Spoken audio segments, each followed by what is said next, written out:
lot of new developments, obviously. Trump announcing that he would decide whether or not to strike Iran within 2 weeks. Caroline Leavitt also at that press briefing yesterday indicated that the intelligence indicating that Iran was weeks or days away from obtaining a nuclear weapon came from Mossad, the Israeli intelligence agency.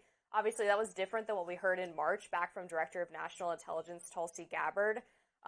Trump also signaling that he's willing to return to negotiations with Iran, which I think overall is good news. I don't know where you stand on this, but on the sort of populist conservative side of things, we're very concerned about the possibility of an American strike leading to a potential regime change war.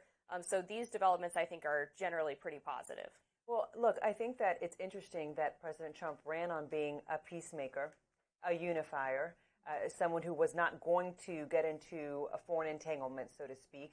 And then here we are right now. And it's clear that we only have a few options, right?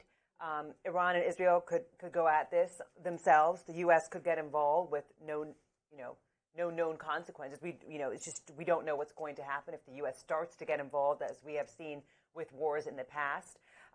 Or the U.S. could, just take a back seat completely.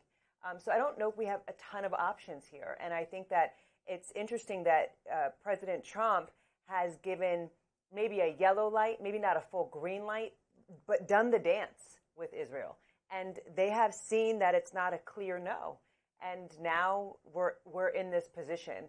And so I think that he's also surrounded himself, President Trump, with a lot of loyalists, not necessarily those who are extremely experienced in foreign policy.